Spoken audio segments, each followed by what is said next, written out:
you put them all in you planted them? You put all the soil and everything? No.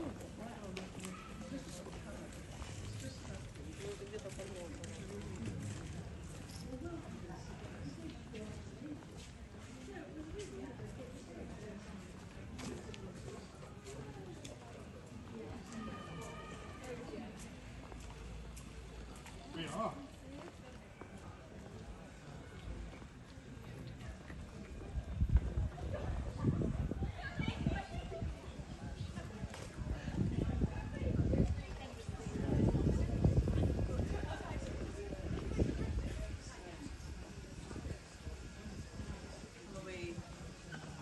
Watch the step as you come in, please.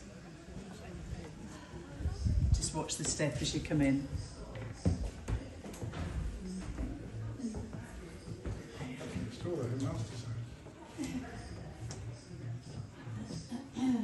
Okay, just watch the step as you come in. Yeah. Yeah, that's okay. Come away through. Thank you. Watch the step as you come in.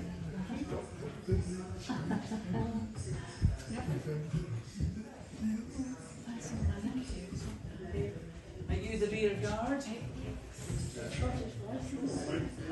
Oh well, they'll not give us no.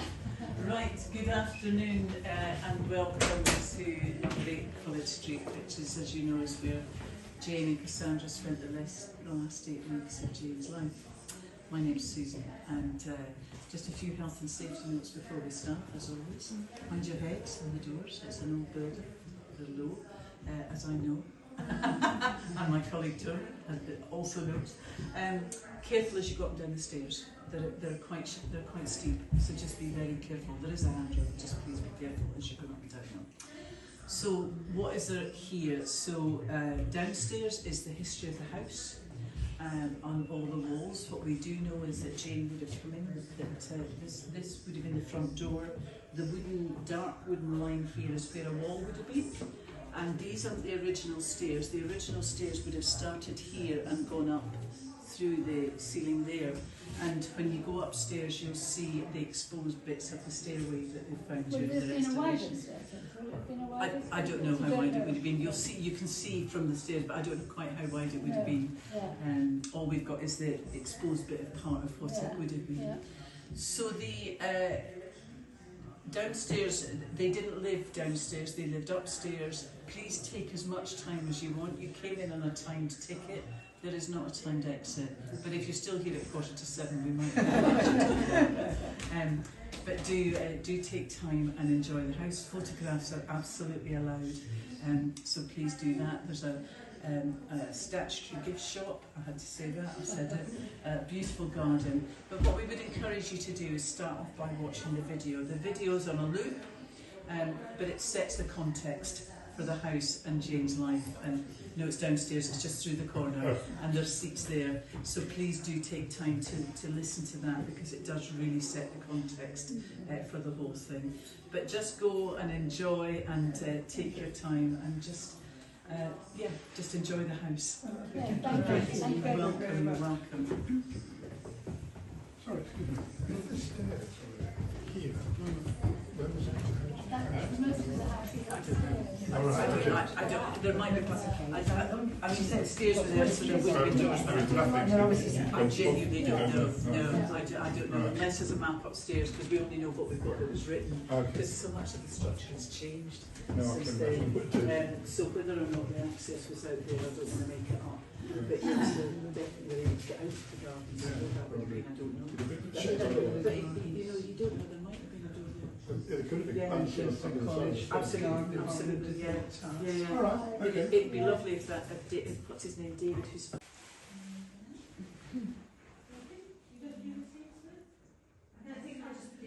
On the 24th of May, 1817, Jane Austen and her sister Cassandra arrived at this house, number 8 College Street. They stayed here until Jane's death 8 weeks later, on the 18th of July. Jane was 41 years old and the author of 6 novels. 4 of these had been published during her lifetime, but without naming her as the author. Jane and Cassandra travelled to Winchester from their home in Chawton to seek medical treatment for Jane, who was suffering with an unknown illness. Over the past few months, her symptoms had grown worse, and she came to Winchester in order to visit Giles King Lightwood, Surgeon General at the County Hospital in Parchment Street. Instead of going to town to put myself into the hands of some physician as I should otherwise have done, I am going to Winchester instead for some weeks to see what Mr. Lightfoot can do further towards re-establishing my tolerable health. On Saturday next, I am going thither. My dearest Cassandra with me, I need hardly say. The journey is only 16 miles. We have comfortable lodgings engaged for us by our kind friend Mrs. Heathcote, who resides in Winchester. Jane's lodgings in College Street were leased and managed by a local businesswoman, Mary David, and built on land belonging to Winchester Cathedral. The area was already familiar to the Austen family. In the Cathedral Close lived Elizabeth Heathcote and her sister, old friends from Jane's childhood in Steventon. On College Street was Burden's bookshop, where Jane's father had an account, still trading today under the name P&G Wells. Only a few metres from number 8 was one of the entrances to Winchester College, where 8 of Jane's nephews were educated. A little further along the road was the house of the headmaster, Henry Gable, and opposite was his private garden, then surrounded by a high wall, but visible from the windows of number 8. In Jane Austen's time, Winchester College was one of the most famous schools in the country and home to around 200 pupils. 70 of these were the scholars. They paid lower fees than the other boys and lived in the original medieval buildings. The rest of the pupils were known as commoners. All of Jane Austen's nephews were commoners at Winchester and lived in more modern buildings to the west of the medieval school. When Jane came to Winchester in 1817, Charles Knight, the son of her brother Edward, was in his first year at the college.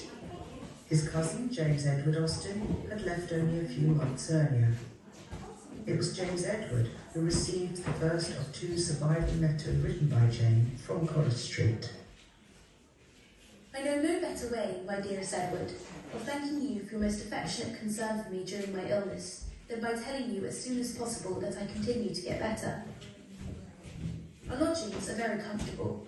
We have a neat little drawing room with a bow window overlooking Dr. Gable's garden. On Thursday, which is confirmation and a holiday, we are to get Charles out to breakfast. We have had but one visit from him, poor fellow, as he is in sick room, but he hopes to be out tomorrow. Jane and Cassandra's accommodation was on the first floor of 8 College Street. The rooms where they lived still look much as they did 200 years ago, with most of their original doors, windows and floor mats. At the front of the house there is now a single large room, but in Jane Austen's time this was divided into several smaller rooms. One of these was the neat little drawing room that Jane describes. Next to this were 2 more rooms.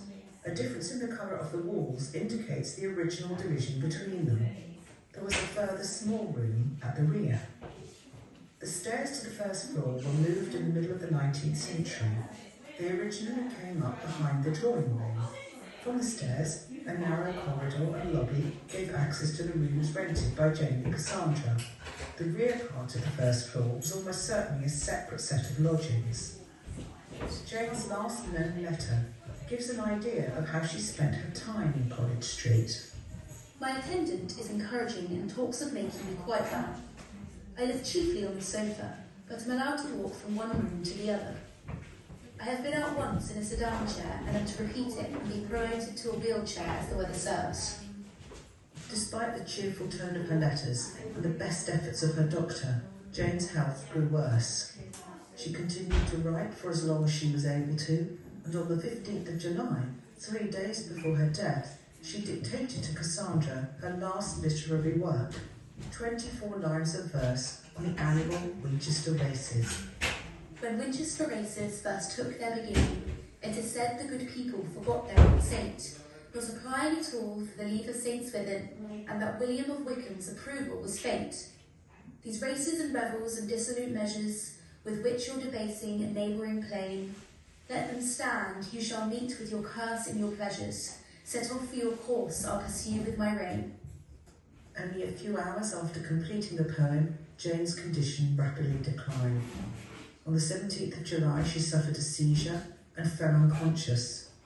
She died, her head on a pillow on Cassandra's lap, just before sunrise the following day. Jane breathed her last, half after 4 in the morning. Only Cass and I were with her. Henry came. I have lost a treasure, such a sister, such a friend, as never can have been surpassed. She was the sun of my life, the gilder of every pleasure, the soother of every sorrow. I had not a thought concealed from her, and it is as if I had lost a part of myself.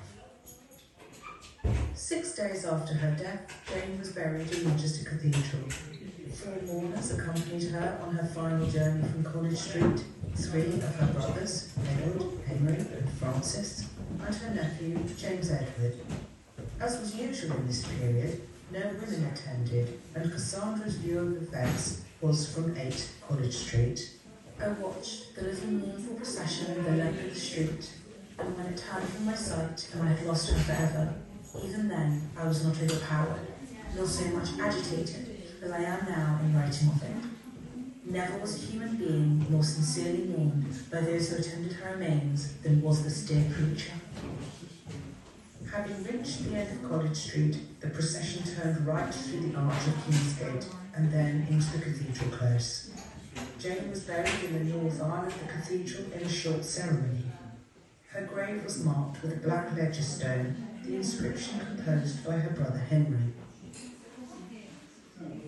Around 1890, a plaque was placed on the exterior of number 8 College Street to mark its association with Jane Austen.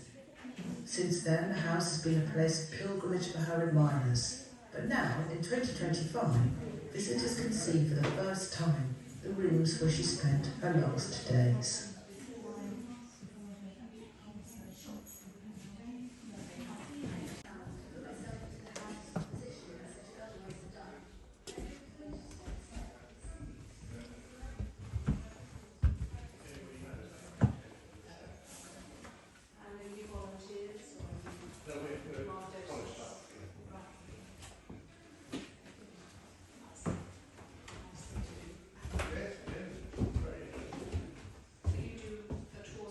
Yes, most of us do that.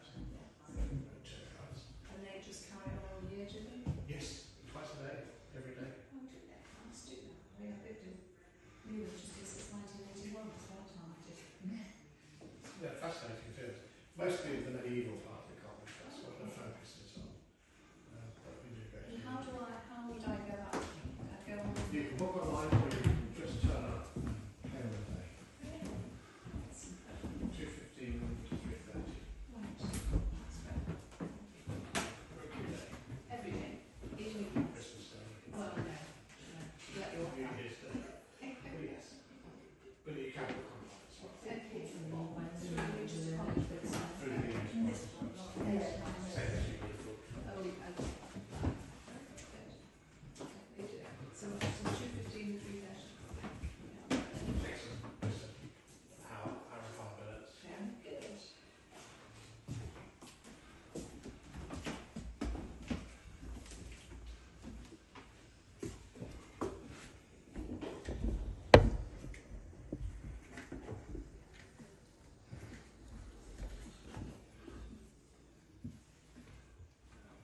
That's the website. College tours. College tours. Travel college tours.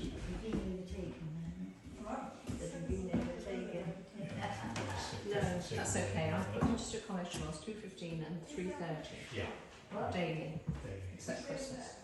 Well, Yeah. probably a few months. Public holidays. Yes, I think, yeah, it's like two college. pillars there, yeah. But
Her head was mostly of the bent, and this was the drawing.